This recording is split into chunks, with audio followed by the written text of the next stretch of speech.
Oi, gente, bom dia, boa tarde, boa noite, boa madrugada. Não sei que horas que você vai estar assistindo essa aula.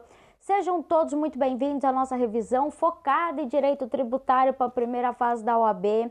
Eu sempre começo me apresentando, eu sou a professora Renata Cursino, eu sou advogada tributarista, faço assessoria tributária para empresas e pessoas físicas, sou pós-graduada em Direito Tributário e Processo Civil pelo IBMEC, já trabalhei quase 5 anos como professora tutora do pessoal da segunda fase de Direito Tributário da OAB em cursinho preparatório, faço parte da Comissão Especial de Direito Tributário da OAB aqui de São Paulo, tenho meu Instagram, que é o @renata.cursino, vai lá, me segue, eu posto dicas tributárias de segunda a quinta sobre os mais variados temas tributários para a OAB, concursos públicos e temas voltados para a prática tributária.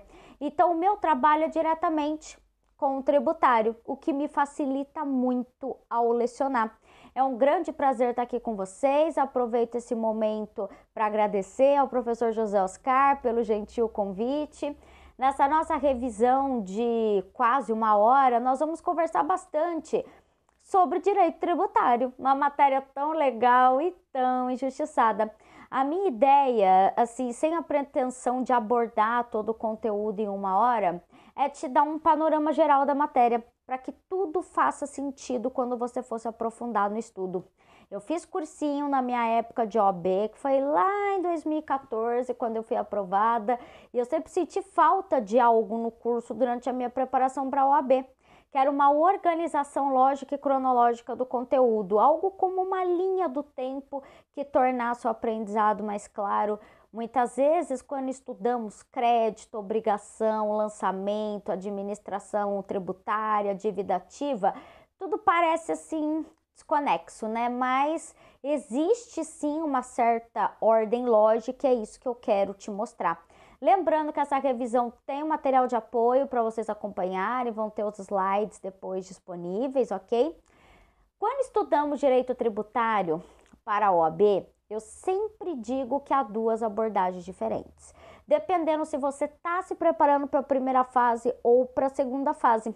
Na primeira fase, nós temos questões de múltipla escolha, com nível de exigência mais tranquilo, focado mais na literalidade da Constituição e do CTN. E lembre-se, você não precisa acertar tudo para passar, mas tributário você vai gabaritar sim depois dessa aula. Já na segunda fase, o estudo é um pouco mais aprofundado, por isso há uma preparação específica. Então, sem mais delongas, vamos começar a nossa aula. Hoje eu falarei com vocês sobre 5 tópicos quentes do direito tributário. Então, vamos começar com a obrigação tributária. Então, denomina-se obrigação tributária o dever de fazer de um contribuinte responsável ou terceiro em função da lei.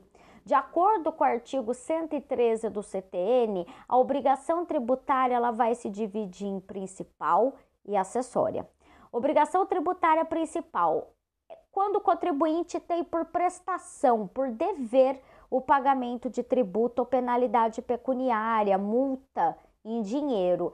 A obrigação tributária principal, ela surge com a ocorrência do fato gerador e extingue-se juntamente com o crédito tributário dela decorrente, conforme o artigo 113, parágrafo 1º do CTN. Então, por exemplo, fato gerador, circulação de mercadoria sujeita ao ICMS. Fato gerador, crédito tributário. Foi? A obrigação principal somente se extingue com o pagamento, recolhimento do valor integral devido. Se for recolhido parcialmente, não se considera extinto. Obrigação tributária acessória. A obrigação ela é acessória quando, por força de lei, a prestação a ser cumprida é a de fazer ou não fazer alguma coisa, ou permitir que ela seja feita pelo fisco. Tudo no interesse da arrecadação ou da fiscalização dos tributos, conforme o artigo 113, parágrafo 2º do CTN. Então, por exemplo, escrituração das operações de circulação de mercadoria, notas fiscais, sujeitas ao ICMS e apuração do respectivo saldo devedor ou credor nos livros fiscais. Ressalve-se que, independentemente de ser exigido ou não o cumprimento de obrigação principal, o contribuinte é sempre obrigado a cumprir a obrigação acessória. É o caso, por exemplo, de uma venda estar isenta do ICMS, mas desse fato não desobrigar o comerciante à emissão da respectiva nota fiscal, acobertando a operação, ou de se apurar saldo credor do ICMS, saldo a favor do contribuinte, onde não haverá recolhimento do imposto. Crédito tributário. De acordo com o artigo 3º do CTN, a própria definição do artigo 3º, né?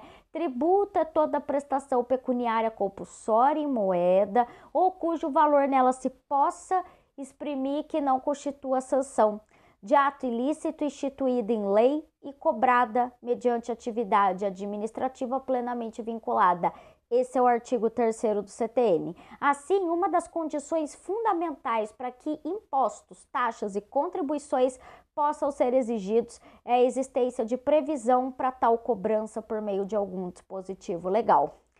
Da mesma forma, créditos tributários precisam de pré-definição em lei para que possam existir, posto que se relacionam diretamente à instituição, cobrança e pagamento de tributos.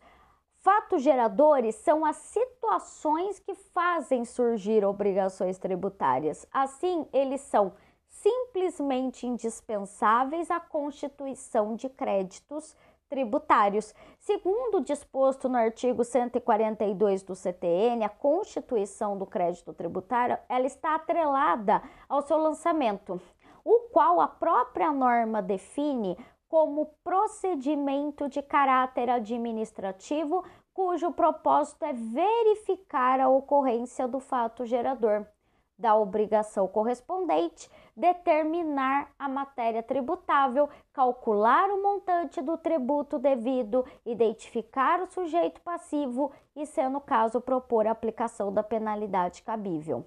Além disso, é importante saber que o lançamento ele se refere à data de ocorrência de um determinado fato gerador, sendo regido pela lei vigente naquele momento, a qual, mesmo que revogada ou alterada, em data posterior ela terá sua validade mantida.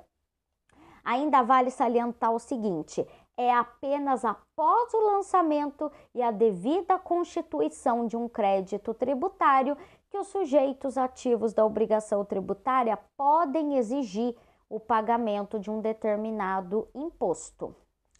Administração tributária. A administração tributária, ela corresponde a uma parcela da administração pública, na parte ligada à atividade financeira do Estado ao tratar da receita tributária. Então, é o Estado administrador que, agindo sob o império da lei criada pelo Estado legislador, exerce essa função administrativa através das diversas pessoas jurídicas de direito público, União, Estados, Distrito Federal e municípios, bem como suas autarquias, cada qual com sua competência, seus órgãos, suas repartições e seus agentes, os chamados servidores públicos. Assim, o Estado, através da administração tributária, acompanha, controla e fiscaliza o cumprimento das normas tributárias, adotando sempre que necessário medidas coercitivas à sua observância, tudo no interesse da arrecadação e gestão das receitas tributárias. A administração tributária é, assim, o conjunto de atos administrativos voltados para o controle da receita tributária, é o procedimento destinado à verificação do cumprimento das obrigações tributárias, à adoção de medidas necessárias, em geral pela aplicação de penalidades, para obrigar os respectivos sujeitos passivos, os devedores, a esse cumprimento. E, por fim, a homologação ou a quitação dos correspondentes créditos tributários. Dívida ativa. Dívida ativa é o registro de débitos não pagos em favor da fazenda pública, federal, estadual ou municipal. Esses débitos, eles podem ser tanto de natureza tributária, impostos, taxas, contribuições, quanto não tributárias, multas, preços públicos, etc. Quando um débito não é pago dentro do prazo estabelecido, ele pode ser inscrito na dívida ativa, o que significa que o devedor passa a ter uma dívida formalizada com o governo. Quando um contribuinte ele deixa de pagar um tributo ou multa, a dívida é lançada e registrada na dívida ativa pelo órgão competente, Receita Federal, Estadual ou Municipal. É emitida uma CDA, que é a certidão de dívida ativa, para comprovar a existência da dívida. A dívida ela pode ser cobrada judicialmente através de execução fiscal. A inscrição em dívida ativa ela pode levar a restrições de crédito, como a negativação do nome em órgãos de proteção ao crédito, Serasa, SPC, protesto em cartório e até mesmo a penhora de bens. Então, o que é o tributo, né? Fechando esses parênteses, essas pequenas definições que eu dei para vocês dos principais tópicos, vamos pensar agora o que é tributo. Vamos entender esse conceito essencial para que o seu estudo flua melhor. Muitas vezes a faculdade não explica ali com o devido detalhe. Então, nós vamos abordar os principais aspectos do direito tributário para que a estrutura nacional da tributação faça sentido para você. Assim, quando você estiver lendo a Constituição ou o CTN, você vai compreender melhor o que está sendo estudado. Essa organização, ela faz muita diferença na preparação. Então, gente, se vocês também tiverem observações, dúvidas ou comentários, me mandem no meu Instagram, que eu vou estar auxiliando vocês da melhor forma possível. Eu quero dar para vocês aqui um panorama sobre a linha do tempo do direito tributário, que mostra para nós a lógica da tributação. Tudo começa com a lei. Então, você sabe que tributo só pode ser instituído por lei. Então, tudo se inicia na norma legal que traz uma previsão abstrata. São os fatos que, quando ocorrem no mundo real, determinam a incidência do tributo. Isso é chamado de fato gerador abstrato. Depois, nós temos o fato gerador concreto, que é a materialização da hipótese de incidência no mundo real. Então, o fato gerador, ele é o acontecimento no mundo fenomênico que faz surgir o dever de pagar o tributo. Ou seja, com a ocorrência do fato gerador, nasce a obrigação tributária. Agora, essa obrigação tributária, ela precisa ser formalizada para que possa ser exigida pelo fisco.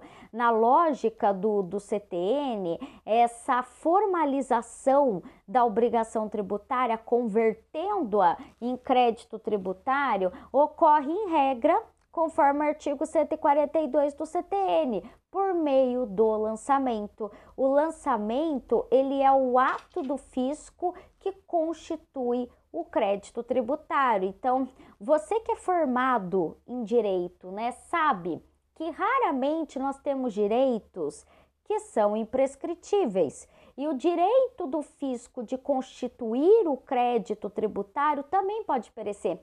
Ele tem um prazo de 5 anos. Esse prazo para o fisco constituir esse crédito tributário é chamado de prazo decadencial, ou seja, o prazo para lançar. No direito tributário, há uma certa confusão entre decadência e prescrição, né? Basicamente, no direito privado, a gente sempre acaba tendo essa confusão, o que não ocorre no tributário, porque para o tributarista essa distinção é bem clara. Decadência é prazo para lançar, ou seja, para constituir o crédito tributário, e prescrição é prazo para cobrar o crédito tributário já constituído.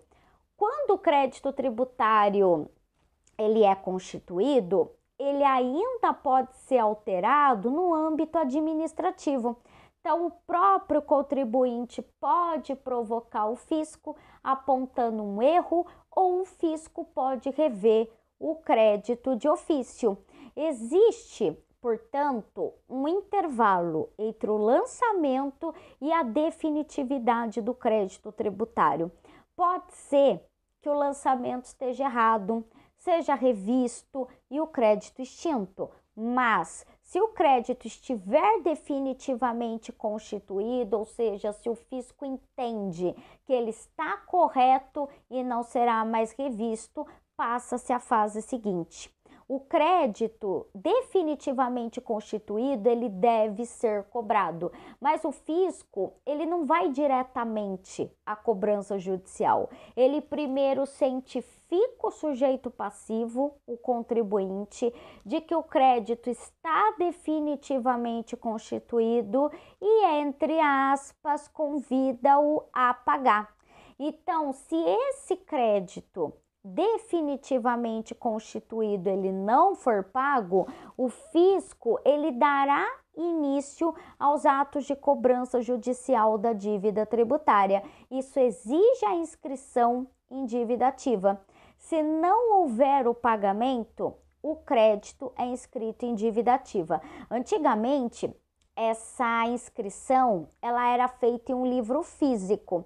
Hoje, ela ocorre em um sistema eletrônico. A partir dessa inscrição é gerada a certidão de dívida ativa, a famosa CDA, que acompanha a petição inicial da ação de execução fiscal.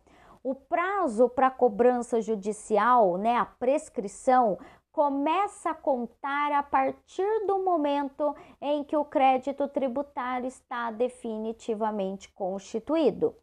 Agora, gente, vamos entender com um pouquinho mais de profundidade, o que é o tributo. O tributo é dinheiro, é receita para o Estado. Ele está dentro da disciplina dos ingressos públicos. Ingresso público é todo o valor que entra nos cofres do Estado, qualquer que seja o título. Então, é interessante notar que tradicionalmente todos os ingressos públicos e também os gastos públicos, eles eram estudados no âmbito do direito financeiro. Mas a partir de meados do século passado, começou-se a perceber que as receitas tributárias, elas são muito relevantes para que o Estado atenda suas finalidades sociais. Então, a tributação, por ela ser tão importante, começou a ser estudada como um ramo próprio do direito, o nosso querido direito tributário. Assim, o direito tributário foca nas receitas do Estado derivadas de tributos.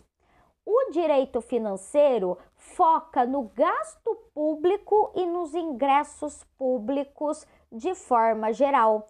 Então, os tributos, portanto, são ingressos públicos, Aqui eu apresento para vocês uma classificação clássica dos ingressos públicos conforme o direito financeiro. Então, ingressos públicos, tudo que entra nos cofres do Estado é considerado ingresso público. Esse ingresso ele pode ser próprio ou definitivo, quando é uma receita pública, ou seja, valores que não precisam ser devolvidos.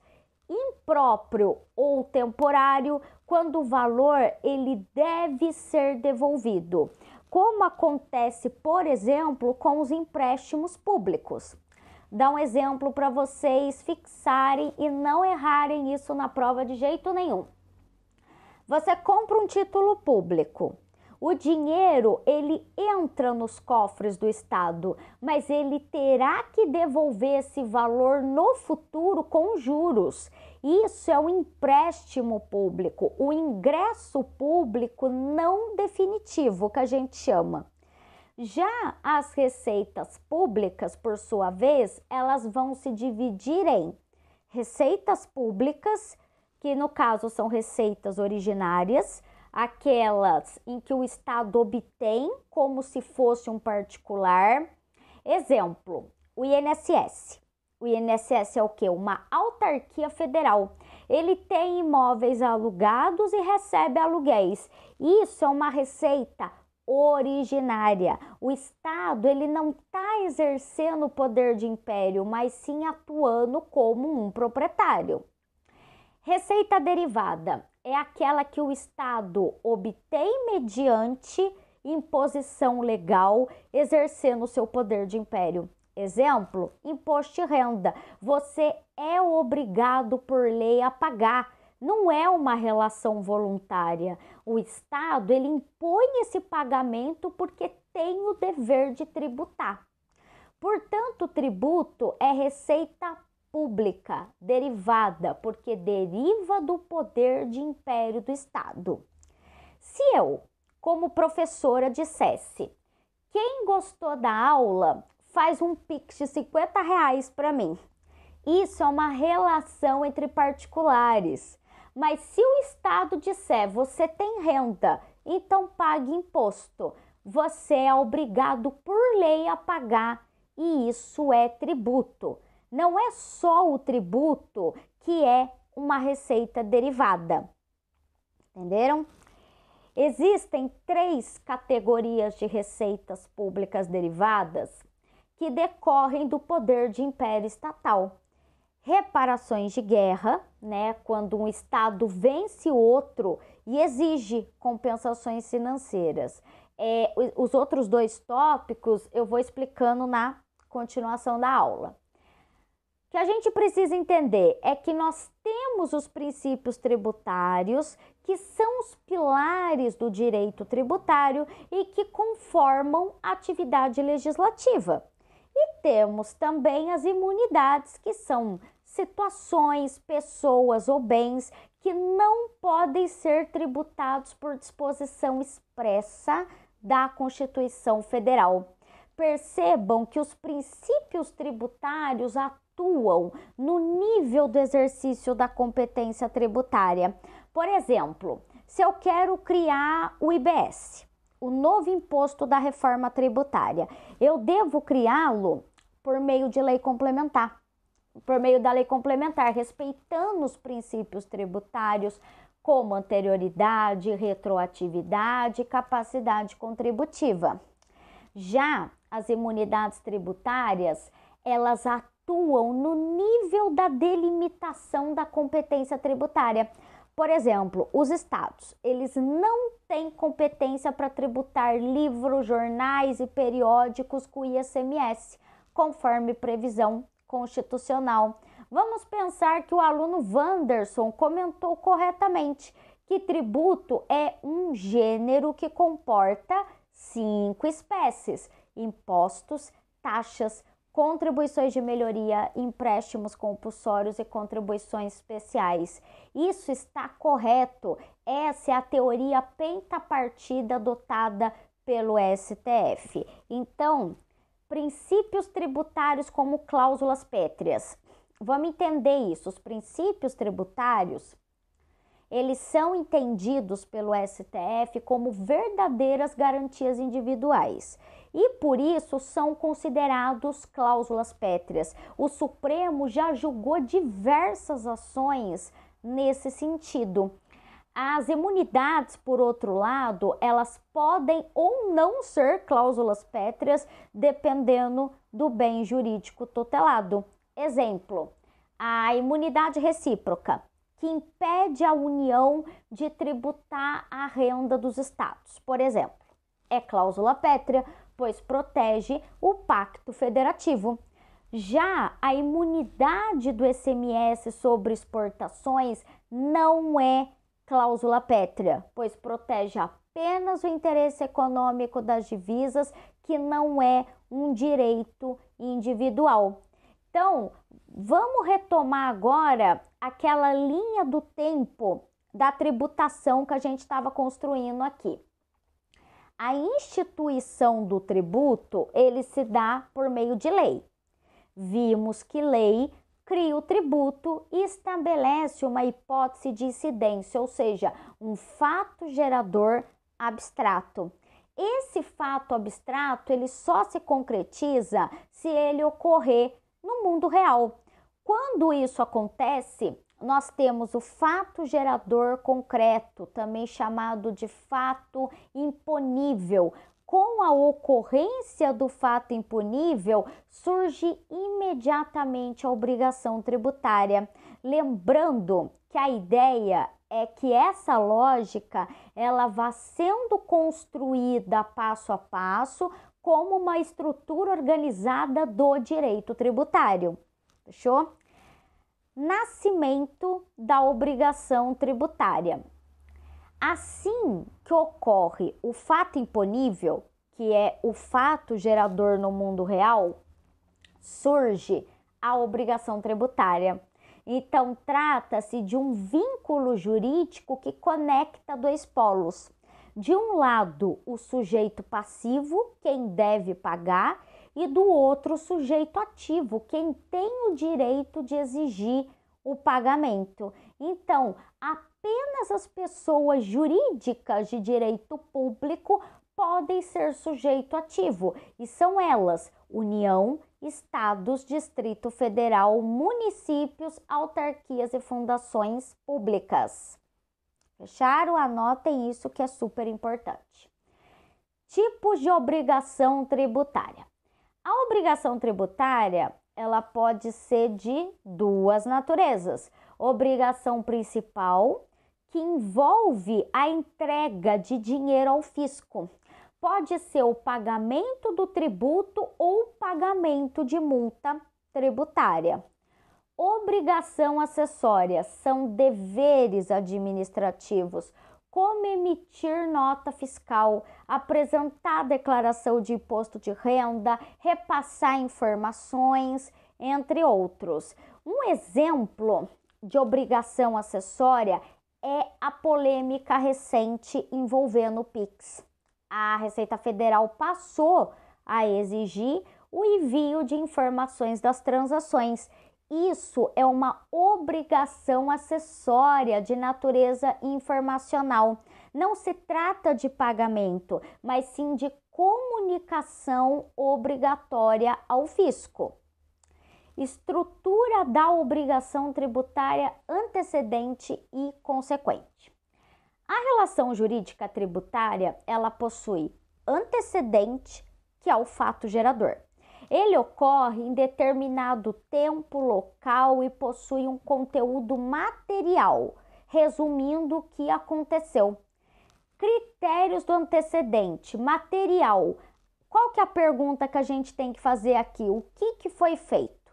Exemplo, recebeu renda. Temporal, quando ocorreu? Espacial, onde ocorreu. Consequente, são os sujeitos da relação ativo e passivo e as obrigações decorrentes do fato. Exemplo prático: o Oscar Cursos me paga por essa aula. Esse pagamento é o fato gerador antecedente. O consequente é que o Oscar Cursos, como fonte pagadora, terá que reter o meu imposto de renda na fonte e repassar para a União. Uma questão que sempre cai em primeira fase. Vejam bem, ó. Se a pessoa compra um carro, surge a obrigação de pagar o IPVA. Se não pagar, vai para a dívida ativa, certo? Ó que pergunta boa, hein, gente? Correto. A dívida ativa é o fim da linha. Se você comprar um carro e não pagar o IPVA, você nem tira ele da concessionária. Agora, vamos pensar num outro exemplo. Se alguém traz uma mercadoria do Paraguai e é pego na estrada, sem ter pago o imposto de importação, quase nunca acontece, né, gente? O fisco fará o lançamento do tributo. Se após o processo administrativo o imposto não for pago, ele será inscrito em dívida ativa. No caso do IPTU, é a mesma lógica. Se não pagar, vem cobrança administrativa. Persistindo a inadimplência, o valor é inscrito em dívida ativa e a prefeitura pode ajuizar a execução fiscal. Fechou? Sujeitos da relação jurídico-tributária. No consequente da obrigação tributária, nós temos o sujeito ativo, sempre pessoa jurídica de direito público. Sujeito passivo, aquele obrigado ao pagamento do tributo ou multa. Dentro do sujeito passivo, nós temos o contribuinte, que é quem praticou o fato gerador. Exemplo, eu sou contribuinte do imposto de renda porque eu recebo renda. Eu sou contribuinte do IPVA porque eu sou proprietária de veículo. Tipos de sujeito passivo. Por exemplo, a Oscar Concursos, aquele exemplo que a gente usou há pouco, que eu acho que também é bem didático assim para essa questão. Eu acho que vai ficar legal também. Pense comigo, né? Quando o Oscar Curso me paga pela aula, ele retém o imposto de renda na fonte. Isso significa que ele paga um imposto que seria meu, ou seja, o tributo é meu, mas quem paga é ele. Quando uma pessoa paga o tributo de outra, essa pessoa é chamada de responsável tributário. Um outro exemplo, se eu compro um carro com débitos de IPVA, esses débitos passam a ser minha responsabilidade, mesmo que eu não fosse o proprietário nos anos anteriores. Eu não sou o contribuinte, mas eu sou o responsável tributário. Fechou? Gente, esses são os temas que a FGV ama cobrar em primeira fase. Eu procurei fazer um apanhado aqui com vocês, né, para que a gente pudesse passar por todos os temas, pelo menos trazendo os conceitos principais para vocês. Eu espero que essa aula auxilie vocês a gabaritar tributário domingo, acalme o coração, que eu tenho certeza que no dia da prova vai ser sucesso. Qualquer dúvida, eu estou à disposição de vocês no Instagram, no @renata.cursino. Tô torcendo muito por vocês. Boa prova, arrasem!